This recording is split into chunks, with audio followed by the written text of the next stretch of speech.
Good evening, everyone, and welcome to our e-lecture day broadcast. Okay, it's election day. That was good. See what I did there? Yeah, right. It really wasn't that funny, was it? But it's a great way to just have a little conversation about civic engagement, politics, voting, all of that kind of stuff, and to introduce some great people. Now, if you have questions, go ahead and just tweet them at me at Tom Richey. We'll check on the chat once in a while, but sometimes the chat can move rather fast. So the best way at Tom Richey, just go ahead and send me questions and let me introduce this evening's guest, which I'll also mention them here and there because we might have some more people watching a little bit later. That I am joined by Mr. Beat from, I think your channel is just called Mr. Beat now, Matt. But Mr. Beat, I tell you, before I ever started a YouTube channel, I watched his video on inventions of the Industrial Revolution. I think this may have been like 2010 and when you made this, but I still use it in my AP European history class. So a privilege to be here. Matt, tell us a little bit about your channel. Yeah, I started about, well, that was about when I started, was 2010. But it's really accelerated in the past 2 or 3 years to a point where I never imagined, because originally I was just like you, I was just making videos for my students in real life. I teach high school social studies, economics, government, and AP American history this year, and I'm in a small town in Kansas, yeah, my channel is kind of all over the place. I have a series called Supreme Court Briefs that's been a regular series now, and then I have my presidential election videos. Some people say I should do a series of all the midterms, so maybe that's in the future. But I have a lot of political history, some world histories, a lot of geography. I have a compared series. But yeah, thanks for having me on. All right, great to have you here, Mr. Beat. And yeah, so that's Matt Beat of the channel, Mr. Beat. And the channel link is in the description, so go check out his channel. And I'm also joined by Will Fox, who this is my first time talking to Will, and his subscriber count's actually bigger than mine. So he must be doing something great, and I'm going to be getting acquainted with his channel soon, and we're all going to get acquainted with him. Will, tell us a little bit about your channel and who you are and all that, because I want to know as well as everybody else. Yeah, well, I'm honored to be here with you guys. I keep up with your content as much as I can, both of you guys, and so it's good to be talking with you on election night. My name is Will Fox, yeah, and I run the channel The Exploration with William C. Fox, which is, for the most part, video essays on political history. Sometimes it's animated, sometimes it's my face talking to the camera, sometimes there's just nice B-roll, but in any event, I try to just go as deep as I can in my research and pull out cool stories for you guys. So, I also just happen to be someone who studied political science at an undergraduate level. I'm currently doing a political communication master's here in Washington, D.C., and I've done a little bit of work in the media. So I am nervous and interested in everything happening tonight, and I'm happy to be exposing a new audience, hopefully, to just the smallest little bit of information that I can. All right. Well, excellent. And so Will Fox with The Exploration with William C. Fox. Look for this guy to be on my channel again because I'm seeing some overlap looking at his channel. Going to learn some things. Okay. Well, anyway, as far as that goes, what do y'all have to say? Where do we want to get started? Let me go ahead. If y'all have got something to suggest, let me go ahead and look at Twitter real quick. So far, we don't see, I don't see anything here. All right. So let's, where do we want to get started? If I could start with something that I think, because I try to think about what is the media not talking about, not in like a conspiratorial fashion, but just what is missing from the conversation. And I think what we're experiencing in 2018 is something that honestly probably hasn't been experienced by an American public since the 30s and 40s, which is that our understanding of what's going to happen tonight is not as data-driven as it might have been in the past. What I mean by that is that in 2016, the polling was a problem. That's not to say that polling is a problem. I happen to find it very valuable. But at this point in the cycle, no one trusts the polls. Whether they be on the left or the right, everyone's going based on feelings and energy, which I think is something more organic about politics that the age of polling took away from us, is that like it took away some of the suspense and some of the drama that goes along with an election. I think people are more engaged when they don't know what's going to happen, and they just have to think, what do I want to happen? They can't pick a winner or a loser, so to speak. So I think that is fascinating. The media, of course, is going into polls, but I think that for the average person who's going to cast a ballot or who has already done that, they've been doing it based on hopefully their own deliberation rather than what they think is going to happen tonight. All right, yeah, and that's the thing. I've definitely heard from my friend John, who's the smartest guy I know. My own students, there's this guy that I'll actually call him sometimes in class. Like I'm just like, all right, let me ask this guy a question. And he was telling me that the turnout in some cities like Pittsburgh and Cleveland is looking very, very high. So, I mean, especially for a midterm election, which students that are in APUS government or have taken that know that midterm election turnout is a lot, tends to be a lot lower than presidential years because even, I posted a video the other night about how I didn't plan to vote. I'd gone over some things and I was like, political culture is toxic. Maybe it's not worth it. Now, of course, that started a much bigger controversy than I expected. I mean, I was like, I've told my friends, I've said stuff in the past, like I'm voting for Donald Trump and Confederates weren't actually literal Nazis and stuff like that. That got it ruffled a lot less feathers. Now, I did vote and I will be posting a video. Okay. Oh, all right. But, it meant a lot to other people. And when people talk about a civic duty and that sort of thing, I realize that when we think about a civic duty, a lot of times when we vote, I think that people in this polarized culture that you just think about like, I want to vote because of what I want. I want to get this party out of power. I want to get that party out of power. I want my faction to get, to get in or something like that. And I was thinking, if that's what voting's about, I really don't care right now. But, really seeing the engagement from students and teachers and even people who are from left of center who just kept texting me and stuff, go vote, go vote, go vote. And I was like, how can I tell these people no? Shout out to Paul Stewie's class. I know y'all are wanting a shout out. Y'all deserve one. And one day you'll get a shout out in an actual real video. But it was real Claire Price who really just kind of like the sixth time she told me to vote, I started to think about all of the things and all of the 52 people's stories I read yesterday. And then, of course, some of the haters. I tell you what, woo, I tell you, you want to get the haters going, tell them you're not voting. And even for that, I was just, all of that went around my head. I was like, you know what? It is, let's do the civic duty. Let's do what the community expects. Let's, go along with the social contract. Rousseau, I guess, would be proud.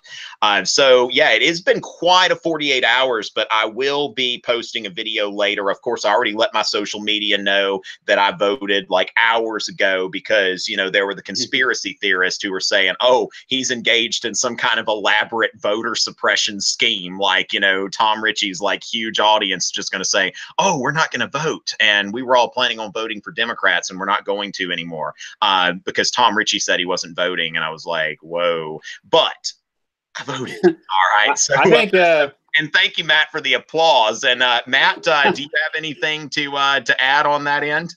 Well, I think we could take a different conspiratorial angle here.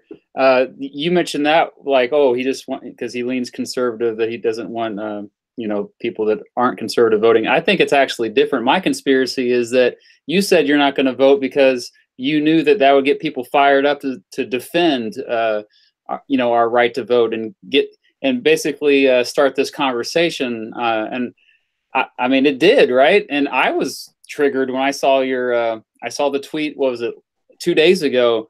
And then I saw the live stream, and I was like, Tom, man, like no matter, you're someone I respect so much, and you're one of the smartest guys I know. You teach social studies. It's almost like sacrilegious for a social studies teacher to say something like that I'm not going to vote when all year long, we tell our students, vote, vote, vote. And so, yeah, I was frankly a little upset that you said that. I'm glad you had a change of heart. And I think the midterm elections are just as important, if not more important than the presidential election years. And so to see the turnout way up. I mean, the turnout was only 37% in 2014. We're already on pace to surpass that, just judging by the early voting turnout. I mean, looking at not just where your friend was, but nationwide, you're seeing like historic numbers. And this has got me really excited. I mean, I don't even, this has nothing to do with who ends up winning tonight, all of these races. Just to see so much engagement and civic participation, I hope this continues. It won't. History tells us that it always goes in waves, but this is exceptional to see this much excitement about a midterm election. Yeah, and that now the thing is, I guess the other side of that is that while there's a lot of excitement, I just wonder, is that excitement for the right reasons? And that's one of the reasons that I seriously considered not voting. And you're right, Matt. It did get a very good conversation started, and I think that at least 80% of that conversation was very constructive. And it's just I realized that sometimes you vote because other people expect you to, and go ahead and do it. Why not? It made a lot of people happy. Didn't make me that happy. Y'all can go check out my Instagram at Tom Richey, which actually I need to check out. I've got Mr. Beat on Instagram, but Will, I need to add you on there. Is it William C. Fox? Sure. Yes, sir. Okay. If I could just add to the conversation real quick on this issue, I noticed you use the word duty, and of course there's like this dichotomy of whether voting is your obligation or if it's simply a right that you can choose to exercise. And I would take not to get too crazy here, but I would take a more Aristotelian approach in that I would make a comparison to the household in that part of being a parent or part of running a household, there's certain things that you simply have to do if you're a parent, right? You have to feed your kids and make sure they go to school, right? You gotta make sure they sleep, at least we hope so, or the state might get involved, right? But but there are certain things that are not parental duties, right? Like getting your kids a car when they turn 16 or making sure that, there's a vast variety of food of all sorts of different nutritional value in the fridge, right? And so I would classify those things instead as parenting responsibilities.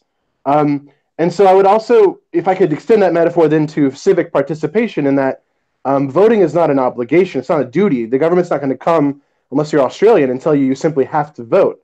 But voting is, I think, a civic responsibility. It's a way of participating, and it's not just a good thing to do. It's not it's something that is the responsible thing to do, and I think a rational choice. I guess I don't know what your full explanation for not voting was, but that's just my, minute and a half explanation of why I think it would be important to cast a ballot, even if the system itself is not ideal or the environment is not one that provides for, really constructive dialogue.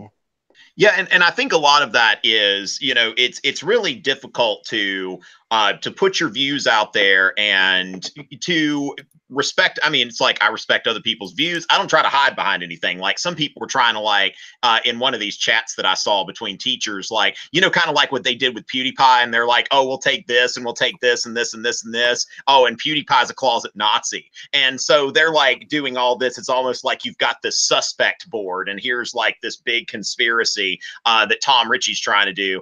And the thing is, I wondered, well, why not just go apolitical? I mean, if there are students like in this political climate, when you're a teacher, it's very hard to actually fully model your civic engagement because it's going to piss someone off. Because in this climate, it's like, oh, well, you're a Republican, and so therefore you're dangerous to me, and I should oppose you because you are against everything I stand for, and you really would just send me off to a concentration camp if you could. I mean, that's how some people are thinking in this country, and I think oh, go ahead. No. So to that point, I think you're right. I think there are moments in time in political development and in like whatever you want to call it, like groupthink, where it is impossible to have a reasonable dialogue and to speak reason to certain groups of people. But I think there are moments when the clouds break. I know it's tough in our media cycle and our political environment, but I think there are moments when setting an example and continuing to be grounded even when everyone else is running around with their heads on fire can be really valuable. And I think part of that is just being there and open to the moment. And that moment might never come, right? History is full of events where like things didn't go so well, they didn't work out. So I'm not making a history bends towards justice argument, but rather history can bend in that direction when like the right people are staying level-headed and engaging at the right time.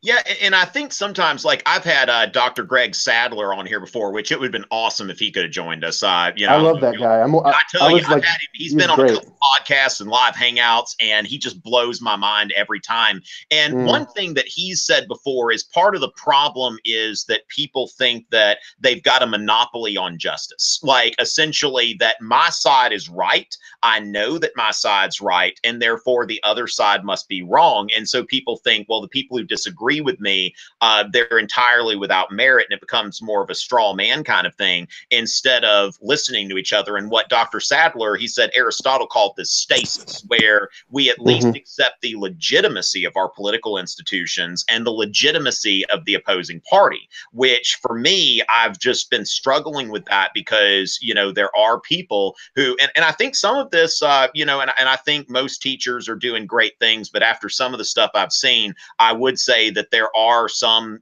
teachers out there that are really like in some way or another, they are putting their partisanship out there. And I'm not talking about just like, look, I got my Reagan Bush here, whatever. I'm a Republican. Okay. I am. But there's not a single student I've ever taught that's ever felt like, I've got to agree with him in order for him to respect me, or I can't say my views in that class, or he's not going to solicit my view because, I'm somebody who will bring something to the table. And I think that if we're, if our schools are going to be laboratories of critical thinking, then we have to teach in a way that is going to tell students like, hey, I want you to think critically. I don't want to just indoctrinate you. And so the thing is, one thing I've learned though, that the people who are going to come at you for your politics, they're going to come at you no matter what. I mean, I figured that some of these people would think, yeah, you know what, that's great if he's a known Republican who's checking out, but that wasn't the reaction at all. So at the end of the day, kids that are watching or anybody who's watching, just put yourself out there. And if people are going to insist on labeling you and judging you, and, as people who are on YouTube, we're familiar with the halo effect, and people have made their judgments about who we are, and they don't know us. And so these people are like, oh, Tom Richey's just doing a publicity stunt. Like he's just trying to promote his channel, which it's a very bad way to promote your channel, to say that I'm doing something that's effectively heresy for a social studies teacher. I mean, a terrible way to promote your YouTube channel and to gain, the love of, your teacher audience, which Machiavelli, he said, look, it's better to be feared than loved. And that's, people, as soon as you say something they don't like, woo. Now, not all people, but there are people. And it's just, there are people. But anyway, Matt, we hadn't heard from you in a little while. Yeah, I would just add to what you guys are saying. Yeah, I was just poking fun earlier about the conspiracy talk, but like the root, I think, of why people seem to hate each other right now in this country is because of the tribalism. The fact that it's the politics, just like religion, it's tied to our identity, and it's also tied to our status. And so when we criticize a policy of a political party, someone views that all of a sudden, if they're a part of that political party, as a personal attack. And this is why most people can't talk about politics like the three of us can right now, is because they view it as an attack on them personally, on who they are, and it, because of an attack on their identity, they're like, well, now my status is below your status. It's a fight to increase their own status. And I think once we get past this, I think we're still in the internet, and I think the great philosopher Joe Rogan said that we're in the adolescent stage of the internet right now with social media. We still haven't figured out how to communicate with this new medium. It's been 13 years really of experimenting with social media, and I think I'm starting to see the light at the end of the tunnel, where there's a little bit more nuance than there used to be, and it's like, oh, we don't just have to immediately attack them and label them. Like, labels is one thing that has been a hurdle, I think, to having any kind of political dialogue, or so I think you're right. I think both of you are correct. I also think, though, it's not just a tribal or an attitudinal thing, though, that clearly plays a part. I do think to a certain extent we are seeing the development of two contradictory worldviews that in some ways are incompatible. And I know that sounds radical, I'm not trying to play a radical here, but I do think that when people say that, like, Tea Party Republicans and the social democrat wing of the Democratic Party just need to come together and like compromise, I don't think that's actually the best way to make policy. I don't think that I don't think those two, not that it's the best way or the wrong way, but those two worldviews to me seem somewhat irreconcilable. And so I do think that there is a sense, as there have been in party movements throughout the states, that there's going to have to be a break at some point. Not like a war, not like that, but rather a realignment of the parties in a way to which the government can be functional and pass legislation again and do the basic work of government. And so I don't think that our dividedness is simply a matter of emotion or animalistic tendencies, but also a matter of public policy. And I think if we look back, like, of course, Mr. Beat, you've done your series on the presidential elections. And, we think back to like the progressive era, and it's like there were progressive wings of both parties. And then you go to the 1920s and both parties were running like conservative candidates. And so they're really, before you had the realignment, I think that really started in earnest in like the 1960s, that, you had different ways. So it wasn't just partisanship. And right now, I think that people who identify as more conservative, and of course, there are a lot of nuances to conservative, but then if somebody's more progressive, they're Democrat. If somebody's more conservative, they're Republican.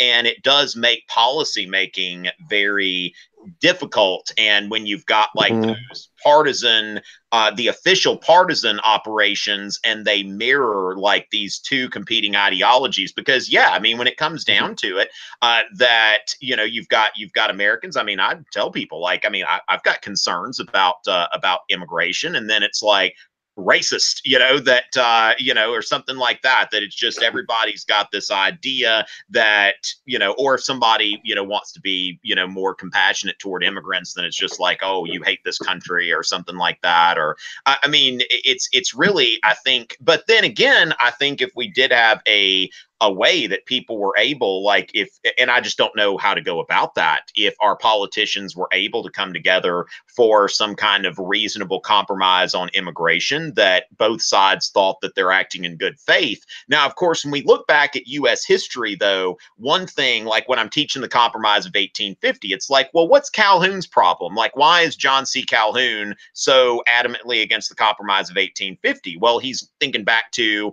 the nullification compromise. And so he and Henry Clay agreed, like, oh, the protective tariff's going to go down over the next 10 years, and then we're going to get rid of it. And then, of course, it went down over the next 10 years, and all of a sudden it's like, oh, let's bring it up again. And so I think there is a history in this country of, it is our government made for people to make permanent compromises that are negotiated in good faith, or is one side always, or both sides always going to be kind of waiting for that opportune moment? Yeah. Matt, do you want to take that first? Yeah. It's funny that you mentioned that there are times throughout our history where we have been united. Look at the era of good feelings, of course. Look at even the 1950s. I think the 1950s, I listened to something last night where they were saying, some political scientist was saying that in the 50s, there was almost a worry that people were too united, like they agreed on too much. And so I think it is a natural evolution to see. Whenever you have a system in place that is kind of like the Electoral College, or the way the Senate is set up, I think it kind of naturally causes the country to become an either or, like you're on this side or that side, despite all the gray area that most of us fall into. And so when you say compromise, though, I think it's always funny to me when people say the Congress never compromises. Like, you kidding me? Like, they compromise all the time. The Supreme Court, they're always divided. Like the vast majority of Supreme Court cases, it's like 7-2, 6-3, 8-1.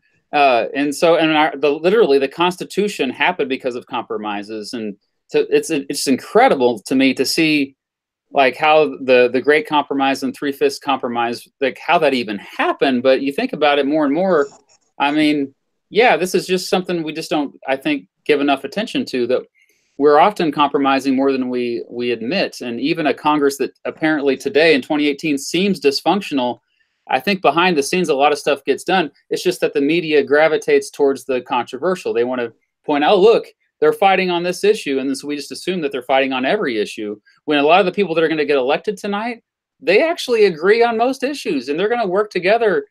Even if they're talking trash on TV, they're working together behind the scenes, behind closed doors. I think there was I don't remember which author said it, but there's an author who said, we're seeing positive signs of polarization. That is to say, like, through our disagreements and through our debates with one another, we can be better and we can come to decisions. Obviously, it's not quite how it's playing out right now, at least not how we would see it. But I think you can look back at some of our founding documents, not to just start quoting Madison or something like preposterously pretentious like that. But, you know, Federalist 10 talked about, dude, I was just about to go there. I was just about to go there. So you're like, not to be pretentious, and I'm like, there's like Federalist 10 in my brain. Federalist 10, Federalist 10. Yeah. Go for it. Will, be pretentious. Oh, it's not to say that the founding fathers were savants or something, even though I do think they're pretty intelligent guys. But, you know, if you look at Federalist 10, or if you look at, I believe it's Federalist 68, where Hamilton talks about the heats and fervents of the popular will, our government is designed to be pluralistic, to fight off like majoritarian factions and to come to, you know, decisions that maybe take a while, or that might move a little slower than the general public would want. However, I do think that we are experiencing an era, I think, like objectively, numerically, we can quantify that we are in an era of gridlock and a polarization between states, and that, like, when people are moving to the East and West Coast, like liberals are moving to the East and West Coast, people are like geographically aligning themselves based on their political opinions. I think we can see this in the numbers, and so I don't think we can merely dismiss this as an effect of our system.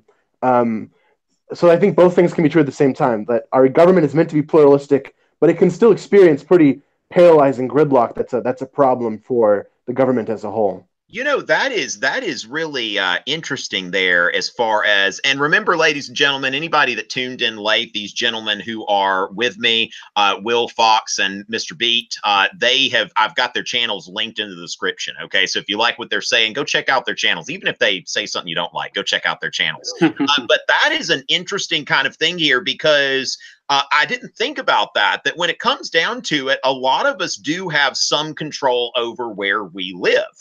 That I wasn't born here in South Carolina. I live here. I choose to live here. I teach school. So really, I'm mobile. And so when we think about when the Constitution was written, you know, there were two factions in every state. But like today, Matt, you got a write-in vote from me. Several other people did, because I thought, hey, this is, I mean, I live in such a safe red state that for a lot of the offices, I thought I can show some people some gratitude that I really like and enjoy their company and their, you know, just, I thought that was great. But when it comes down to it, if somebody's super progressive, if they can get a job in South Carolina, or they can get a job in New Jersey or something like that, they might think like, hey, let me go to New Jersey or Connecticut. So people are thinking when they go somewhere, like, I don't know if I was actually talking to one of my teacher friends in Colorado, and she said, yeah, I don't know if I could ever live over there, because she's more on the progressive end. So that's we can attribute some of the polarization to the Senate to this phenomenon, in that, because people like we like, I don't have it right in front of me, but yes, the phenomenon is real. People are moving to places where people are more like them culturally, and therefore often politically. And over the next decades, it's anticipated we'll see even more division in the Senate, originally meant to be a place of civility and calmness and slowing down the boil. We'll actually start to do the opposite thing more and more. And you mentioned the coast, but I think the divide is more urban rural, don't you think? Yes, you're totally right. It just tends to be on the coast, but yeah. There's anomalies, like Jacksonville, Florida tends to be more conservative than most big cities, but most big cities are more left leaning. And I teach in a rural area, but I live in a college town that's so the opposite. So I love seeing both sides of that. But I think the mobility part, I think, might be a little overplayed, because if you think about a lot of people, a big chunk of people that we're not talking about, they can't just get up and move. Like, they rely a lot on relatives. They have deep roots. Like, I think about a lot of my own family members. Like, they can't just Yeah, there's lots of job opportunities in Texas or Florida, but they can't just leave everything behind because it's expensive to move. Yeah. So I think that's only part of the equation, the mobility piece. But then, of course, no Certainly. matter what state, just about, unless you're in, North Dakota or a few other areas, that you've really, the elections are decided by the middle 20%. So, even if you've only got about 10 to 15% of the population that is there by choice, there goes your election. And the other thing, of course, is, they were saying in the 2016, is Ohio still a bellwether state? And of course, it ended up being a bellwether state still at this time. But a lot of these Midwestern states in what they call the Rust Belt, that what's happening to those states while the rest of the country is getting more diverse, those states are actually like more like Ohio is more white compared to the rest of the country, whereas its demographics used to kind of mirror the country. So that's interesting to see the Senate. And of course, I think these Kavanaugh hearings recently, where it was like, whoa, like these senators interrupting each other and all of this other stuff. And it's like, this isn't this isn't like your grandfather's Senate or anything like that. This is becoming I just wonder, I feel like the Senate, there could be some reforms there to just really restore that dignity. I don't think it was a very controversial idea. A lot of people agreed with me when I brought up possibly taking the cameras out of the Senate. And I've heard people that are Democrats and Republicans that like Senate committee meetings, like let the press in there, let them kind of like they go into the Supreme Court, let them draw the people, let them report it. But let's do something to limit some of this grandstanding. Now, Matt, you had mentioned the media, and of course, Will, you've got some experience, working for what the so-called enemy of the people or whatever. So just a small bit.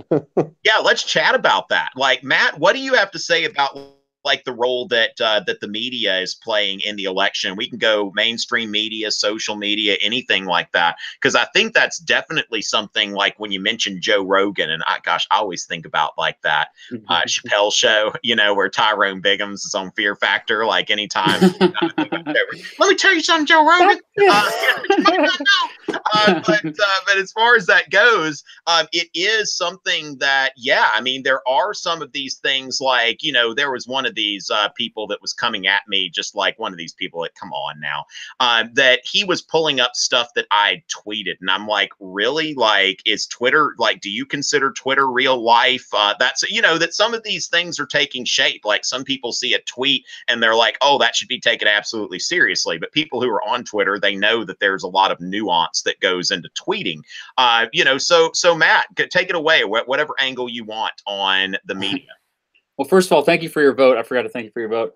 I used to work in the media as well, like radio and TV. I worked at a local TV station, and of course, it has gotten worse since then. That was 2005 when I left that station. And when I say worse, I mean it's harder and harder for media to make money because of the advent of the internet. It's like, well, we've got to shock, we've got to awe, we've got to be controversial, focus on the differences, focus on high arousal content. That way, the same reason why we try to have clickbait titles and like my video, why do people hate Jews, has 2.1 million views. If I would have said anti-Semitism explained, it would have probably a third of that, maybe even less. So this basically, the need, like the increased competition to be just to get people's emotions, it makes it so that we ignore all the positive. We ignore when politicians are doing great things. When someone says something that they probably was insensitive, of course everyone's going to jump on that. And then when we say the media, anytime someone attacks the media, that's one of the dumbest things I've ever heard. It's because you all are the media, okay? Social media, like if you tweet, you're the media. That's what. So like to assume that the media is some separate entity, like, no, we're all the media now, baby. It's all of us. Will, do you think? Now, Matt, do you really think that in terms of like, I mean, yeah, sure, somebody can tweet, but and we're on YouTube, that's what some people like. They were like, Tom Richey, you need to be careful about what you say because you're part of the media or whatever. But as far as that goes, like, I mean, we do have some like corporate media organizations that they have a stake in making money and they have a stake in acrimony. And of course we can turn it off, but it's ubiquitous everywhere we go. I mean, I don't disagree with what you're saying necessarily, but should we just write it off that there are these huge corporate media giants? Definitely not. Like, that's like a big concern. Like, to think about how there's just a handful of people that actually control Google and Twitter and Facebook, and like, I mean, for the most part, I like to think that they're hands off for the most part, but increasingly we are seeing more and more censorship, and there's so much room for interpretation that you wonder, like, and then where are we going to go? Like, if we didn't have this platform on YouTube, where else are we going to go? Like, Vimeo? You kidding me? Like, there's no competition, so that does trouble me. Mm-hmm. Yeah, and see, that's where sometimes when I see some of these people that get banned on Twitter or other platforms, and it's like, sure, the First Amendment, not strictly speaking, doesn't cover that. But then again, we think about when the framers of the Constitution got together, they didn't have these big corporations that control, large, like, public spaces. So we think about, like, somebody that owns a restaurant or a hotel can't tell somebody that I'm not going to serve you unless because you're not white or because you're gay or something like that. And they can't do that. And at what point is Twitter a public accommodation, and people that are on YouTube? I think about this ad that that Trump or somebody associated with Trump ran with the illegal immigrant that was bragging about killing people, and they pulled the ad off of some channels because I think even Fox News pulled it because it was just like, this is racist and this has some misinformation because it's blaming Democrats. But then what happens when we start, when the corporate media starts saying, well, actually, we're not going to show this ad or this ad. And, even though, sure, I don't think that the criticism of that ad was without merit, but there was some stuff about that ad that it's like, this guy is like bragging about people that he killed and saying he's going to kill more, and he wasn't supposed to be in the country. At what point do we see that the marketplace of ideas is controlled by these, by these large corporations? Will, you've got a little media under your belt. What do you think about that? Well, I guess I want to stay on the midterms. I do think that the removal of that ad was completely justified, even if we're concerned about, corporate conglomeration of the media, which I think is appropriate concern. But Matt made a couple good points since I last spoke, and I wanted to applaud him for that. One was about the fact that the media is consolidating, and it's hard to make money, and that also means that there is a lack of local coverage. And so, if we're looking at midterm elections, and we're worried about the nationalization and the death of like local issues and local candidates, I still think those things play a role, but clearly this election has been nationalized. And of course, the president has done a lot to make sure that that was the case. But it's also, I think, reflective of the media becoming focused on the federal government and the events in DC. When the local media dies, a new media is mostly focused on the sensational, as Matt said. We're left wondering, what's going on right down the street. And so I think that's a huge problem for the country. And I think the death of local paper and the local media is a big part of that. In terms of how the media is doing during these last 2 years and during this election, I think they've done some things well and they've done some things wrong. I think generally when a media organization will say politician says X, which is untrue, and they basically just flat out deny certain things that politicians say, I think that's a responsible thing for an objective journalist to be doing. The general editorializing that goes along with a lot of cable news, I think, is irresponsible. In addition, a more fundamental problem, something that's been going on for decades, is the issue of horse race coverage, which is, if for folks in the audience that are familiar with the phenomenon, it's that the media have a tendency, rather than focusing on the issues between candidates, will simply focus on who's winning and who's losing. And I think this is not, like, on a day like today, obviously that's the coverage you need because it's election day. But in the months, and in this case, years leading up to a midterm election, who's up and who's down in the generic tracking poll should be an afterthought and not the center of coverage. But the statistics bear out that it continues to be the center effect of the media, is that whether it's Fox News or MSNBC or CNN or any sort of online rag, that these organizations are focusing on the horse race and not on the substance. That's on the audience as well as the media. But I think that's another thing I wanted to add to the conversation about the media. Yeah, Matt, do you have anything to say to that? No, I mean, it's funny how you were kind of talking trash about polls, but I was inclined to bring polls up tonight, but yeah. Well, I think polls are still important. I want to talk about some of that because I think I've got a buddy, Robert Cahaley, at the Trafalgar Group, and I'm talking about like I was 13 and I went in to volunteer for a political campaign, and this guy was the youth coordinator. It's like I've known this guy since I was 13 years old, and he was one of 3 pollsters to actually predict a Trump victory in 2016.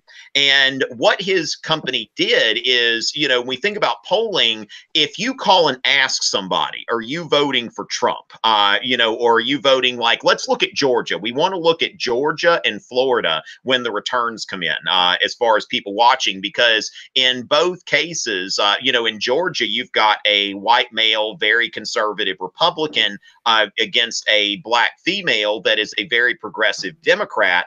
And so in that situation, when people are called and they have to respond with their own voice, they call it the Bradley effect or the Tory effect. There are all kinds of things that people there's a tendency to say that, to not, with a certain part of the population, I'm talking like 5 to 7%, that they don't want to say that they're voting for the conservative white candidate, that they want to say what they think is going to be more socially acceptable. And this has worked that way in several different elections. So my friend Robert at the Trafalgar Group, and that's you can find them on Twitter, which is a shame I didn't know about this naval history series, Matt, that y'all have coming, because it's named for Admiral Lord Nelson. And so the thing is that they predicted a Trump victory using this model that what they did is they called people, they asked, who are you voting for? And they'd say, and then they would ask in Florida,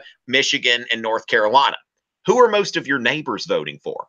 And so in all 3 of these states, like when they were asked who they were voting for, it was 5 to 7% less for Trump than when they were asked about their neighbors. So when it came down to it, he said the real number is right in the middle here.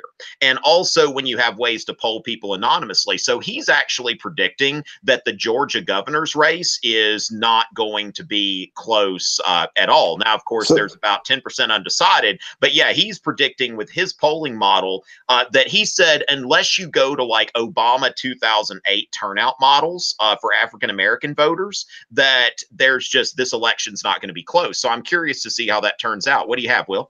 Well, I was just going to say that I actually just this last year took a course on survey research from one of my professors is actually a pollster herself, and the polling industry went through a bit of an autopsy in the wake of the 2016 election, because you're right, the Bradley effect, or something similar to it, the Trump effect, was in effect. That is, people who were going to be voting for Trump were underreported and underweighted in the polls. And that's something that pollsters are taking into account. Now, that's not to say that the polls are accurate this time around. Of course, it's all done based on modeling, but generally speaking, pollsters are aware, and the industry as a whole out there, like industry conferences, were like talking about how can they better do this, because in the heat of it, pollsters are people that are probably working for a political party or perhaps a news organization, but in the end, they're statisticians and they're interested in getting it right, and they're business people. They're interested in getting the numbers correct, and so I'm actually real curious. I think we'll have a better idea perhaps tomorrow of how they did. But yeah, that's something that they're definitely aware of and accounting for in their models for this year's election. Yeah, and that's where, yeah, so it's like I think that polls have value, but yes, it is in flux because a lot of this is predicting who is the likely voter. And so that's what 2016, and I can certainly say to somebody who's a Republican who who voted for Trump in 2016, a lot of people told me like, you're the smartest guy or the only smart person I know or the smartest guy I know, most educated, whatever, who supports Trump. And I said, no, no, no, no, no. I'm not. The smartest person you know, the most educated person you know who's voting for Trump hasn't told you. And that's the thing when it comes to like somebody from a college educated background, it's like, just it's almost it was almost taboo without somebody judging you, which of course, today I realized I was like, look, I'm a Republican. Okay. That people need, I mean, if I don't tell people, then I'm just going to contribute to a culture where people don't want to self-identify because they're just afraid of what people will think. And if I want to get past that kind of culture and move toward a more tolerant culture, I think that's part of it. But I think that we are still in the middle of that kind of thing to where, of course, I wonder in the midterms, is there going to be like less like reticence among people to say I'm voting Republican since Trump is not actually on the ballot? What do you think about that? I think you're onto something there, and I wish I had my professor next to me. I could ask her how they're modeling for that, because that is, of course, like it's a bit of a cliche even to say it, that the question about turnout, did those voters that Trump motivated to go vote for the first time, are they going to come back? And then corollary to that is the Democrats. Actually, you mentioned Georgia. Stacey Abrams became like kind of built her political career on registering 700,000 new voters in Georgia. And so the Democrats are betting on the same thing, that they have moved beyond the micro-targeting data analytics that Hillary Clinton campaigns baked on, and they're working on like door-to-door bringing out new voters. And so that's what, the DNC is promising. And so you've got two different sides of the coin here, both Democrats and Republicans. The Republicans are trying to maintain that turnout from 2016, those first-time voters, and Democrats are trying to bring some of those people in. And I think we'll just have to wait and see. I hate to leave your audience waiting for the answer, but it's only going to be a few hours more, and we'll know. Yes. And our thing, and Matt, we'll hear from you in a second, is that, that we're really, as teachers, we're not, like you said, I wish my professor were here, that sort of thing. I've got my friend that does polls. And so really, we're just kind of, as we wrap up here, kind of telling you what to look for. So definitely look at Georgia, look at Florida, also look at Texas, because there's a whole, that race has become the most expensive race this election cycle, which, how high can a Democrat get in Texas? Like, is there a ceiling, especially if you're a Democrat that has called for the impeachment of Donald Trump and abolishing ICE and stuff like that? Does it really matter how well you can skateboard or how charismatic you are if you don't have issue positions that resonate with Texans? So we'll see about that. And Matt, what do you have to say on polling? I mean, I think a lot of it is unknown, but we can, we teach history. So I think we can look to history as our guide. I think that there's a lot of wisdom there. I wanted to point out probably a fact that you guys already know about. In the 47 midterms since 1826, the president's party lost seats in 41 of them. So only 6 times has that been the anomaly. And the last time was 2002, and we had the 9/11. 9/11 was the big exception there. And before that though was Clinton in '98. In the wake of the Monica Lewinsky scandal, the Democrats picked up seats in the House. It actually helped. So you have a Democrat and a Republican example where the party in power held on and gained some seats in the midterms. And of course, that goes back to like talking about that Texas race. Like, why was Beto talking about like impeaching Trump when the Democratic leadership, like you never hear Nancy Pelosi or Charles Schumer talk about it because they feel like it's a non-starter. Like after after the Republicans made such a big deal about Clinton. So what do you have on that, Matt? I'm glad you brought the Democratic leadership up, because I think that has been a burden for like a lot of the candidates you see running for the Democratic Party this midterm have distanced themselves from Pelosi, and a lot the Republicans, like in my state, in my district, I've gotten mailers every other day where they're saying the Democrat, who his name is Paul Davis, running in my district, he wants Nancy Pelosi's agenda, you know, like, and so like she's turned into this villain, and I think a lot of people like Beto want to distance themselves, and I think the whole impeach kind of movement is not from the establishment Democrats. I think you see it more from these kind of up and comers that are just a little bit more bold because they just don't give a crap. They're also some of the ones saying, you know what? Medicare for all. Yeah, I said it. Medicare for all. They're like, whereas the more establishment Democrats are like, let's just fix Obamacare. Like, so we can't discount the excitement from these up and comers. And yeah, it's a totally new faction in the Democratic Party that's generating the buzz. It's not the leadership that you see in Congress now. The thing about Nancy Pelosi is that she is a parliamentarian at heart. That is to say, that when the Democrats had control both the House and the Senate between like 2008, or I guess 2009 and 11, technically, after Obama's first election, you know, well, like her or hate her, Nancy Pelosi was instrumental in getting a hell of a lot of legislation through, including kind of saving Obamacare at the last minute, the Affordable Care Act, and getting it through the House after it was, you know, the very complicated parliamentary procedures. And so I think Democrats are making a deal here that might come back to bite them in the long term, which is right now, you know, if there's going to be a blue wave, there's going to be a blue wave no matter what with Nancy Pelosi. The real thing will be is if, you know, 6 years from now, if there's a Democrat in the White House or something, if the situation has changed, then she might become once again an albatross around the necks of Democrats like Beto O'Rourke or Alexandria Ocasio-Cortez or whoever, all these Democrats that are promising to oppose her, who will probably have been for the last 6 years voting right along with her. And that'll be pretty potent ammunition for whoever their Republican challenger are when the pendulum goes in the other direction. See, because that's what I'm wondering here, that, you know, what is really like the whole thing about if the Democrats win this time, okay, so they're picking up seats in House districts. The Republicans more than likely will keep the Senate. Most models are pointing to that. It would be very difficult for the Democrats to take the Senate. So, and then the Republicans have a pretty advantageous map the next time as well. But if we see the Democrats take the Senate and they botch governing, you know, it's just they just start like just, you know, whatever party, we'll see what wing of the party comes out if they're able to show like, hey, we're capable of governing. Because I almost wonder, did the Democrats like make some gains here? Did they get the Florida governorship, the House of Representatives, and then Republicans are just that much more energized in 2020? Like, could we be seeing with a blue wave tonight? Like, tell me what y'all think.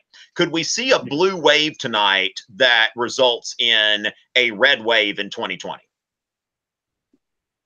Go ahead, Matt. I was going to say, I'm going to go first because I think Will's going to have a better answer. I do agree that the Democrats will probably take the House. The Senate, I think the problem for Democrats is that these states where it's swing, where it could go either way, are mostly rural. That's from what I've gathered. But I think the ringer in this election is turnout. And I think if turnout trends, you know, like we had historic early voting and so far, but if the turnout is really, really high, I think that does favor Democrats more than Republicans, just based on looking at the past few elections. And so I think that will be but we don't know that yet. So it's hard to, I really don't think the Senate's going to go to the Democrats at this time, unless people showed up today. But does this, what do you think about, like, let the Democrats take the House? Like, what do you think that means? Oh, that's correct. Sorry, I didn't, the second part of your question. Yeah. Yeah, I think the pendulum will swing, but another ringer is what will happen to with the president. I think a lot of people are motivated by the president. This midterm is exceptional compared to most other midterms, because if things go in either a positive direction or negative direction, and then also the economy. I think my economics class, we predicted that Trump would win the 2016 election only looking at economic data. Because that same data was used to predict almost every single presidential election in the previous 60 years. And so the economy and this kind of overall what Trump does, I think that's going to have more to do with 2020 than anything else. All right. And Will, what do you have to say on that? Well, I think to answer your question about whether the pendulum is just swinging one way and will swing the other, that is how things have played out for the most part in the last couple of decades, but it isn't how they have always played out. So I don't want to exclude the possibility that a new coalition that we haven't yet imagined will take hold in the House and the Senate, and we'll see a realignment. I think we can clearly see with the movements of the parties that that's a possibility. I think if you look at American history rather than looking at the back and forth between particular people, look at it as like the rise and fall of governing coalitions. You see something like LBJ's second term as the end of the New Deal era, or the rise of Jackson and the Democratic era as ends of what previously was, and the start of something new. Then the world is kind of open and up in the air. I think so. I think what I'm trying to say is that, of course, we can use recent history as a general predictor of what might occur, but I think it's also valuable to look at and see if we're not seeing a general realignment that will usher in something completely different in the You next know, 10 I years. think I think that's something to think about because right now both parties do seem to have a chance at getting power. So I don't know if there's a reason for a realignment. But at the same time, if we think about like the New Deal coalition, which was such a durable governing coalition, this had minority voters and Southern whites in the same coalition. And so if you think about that, I mean, this starts, when you have certain groups like I wonder, you look at, Kanye, there are a lot of flaws in his. I mean, he's a creative. He's not somebody that's into politics or great messenger necessarily. But if you think about like, what if this Kanye thing is kind of a chink in the, it's like the Democratic Party, I mean, 90% of African Americans vote for the Democratic Party. And then when you think about it, okay, like the Democratic Party thinks like this whole like umbrella of people of color. But then, you look specifically at Black Americans who, they are native to this country, English speakers. They tend to be socially conservative. And they're the ones who are, in a lot of cases, the hardest hit by immigration. And so, does something happen where the Republican coalition? I mean, that's, it may sound like wishful thinking, but then again, before the 1930s, Black voters voted Republican. Like, so, Well, that's is there one group of people? Because that was, of course, a major realignment during the New Deal. So, is there like something that could happen that could add where just one member or part of one member of this one of these coalitions moves to the other party and it makes one party really dominant for a while, because right now we have this kind of like it's just either party has a shot. back and forth gridlock. Yeah. Well, the thing about the realignment though is that of course both parties have the chance to get in power, but that doesn't speak to whether the parties themselves are changing. I think they are. The Democratic Party and the Republican Party is what we've been with since the age of Lincoln, technically, but obviously the parties have changed in pretty fundamental ways since then. The biggest, of course, being after the passage of the Civil Rights Act in the 60s. This is probably my political bias, but I would argue that the Republican Party is realigning in a different, like, it's not just a party of small government anymore. It's also a party where a significant number of at least the primary voters are nationalists and populism or whatever, however you want to start to define that. I think that is something fundamentally different than the Reagan era. And so I think if we're looking as predictors of what might happen in the future, I think we might look back at this moment and say the Republican Party was changing. Whether it becomes more like Trump, whether the rest of the party says, yes, we are nationalists, as Trump did a couple weeks ago, or whether Trump ends up losing his shine and the Republican Party kind of reverts back to more of a Reagan-esque style party. Okay, yeah, and I think there are some things about about Trump's platforms that seem Reagan-esque, especially when it comes to like manufacturing and kind of blue collar. But at the same time, Reagan did have that like really positive. It was like you look at it, it's hard to. I mean, you can disagree with that guy, but it's hard just to not like him. Whereas Trump personally is somebody that's very easy to not like for people. So but Trump is also. But Trump, I hate to go this partisan towards the end, but I think Trump has been more or less an empty vessel for the Republican Congress. I don't think that, for example, with the tax cuts, I don't believe that was something that he had been like really like tariffs is something where Trump has always been for tariffs. It's clearly not a Reagan-esque type policy. Yeah, that's not but things Reagan. like tax cuts, or in terms of the Supreme Court nominations, another good example where he was basically shoehorned into taking the Federalist Society's list, and politically was kind of cornered into doing that rather than choosing someone of his own volition. I think I don't really believe that Trump is, whether or not some of the policies passed through the Congress during his time will be deeply conservative. I don't believe that he's a deeply conservative man. I think the next 2 years, if Democrats do take the House, there could be some compromises he makes with them that will make a lot of like governing conservatives really confused if they think that he's an ideological conservative in that way. Matt, yeah, Matt's nodding. Yeah, because I think that there are things that, you know, Trump's conservative on, but yeah, that certainly, but I just don't know if the situation's too toxic for him personally to assemble a new governing coalition. But then again, could there be another person that comes along and does that? I think that Democrats have, you know, I think they've decided that their best bet is to resist Trump. I think my guess is you're going to be looking at something a lot like the Republicans in the House in 2011. 2012, where they're just passing all these things that they know aren't going to pass the Democratic Senate, and, you know, just all this really obstruction. Of course, you know, the Republicans, in the House repealed Obamacare like a dozen times, and then all of a sudden, like, they're in power, and they're like, now what do we do?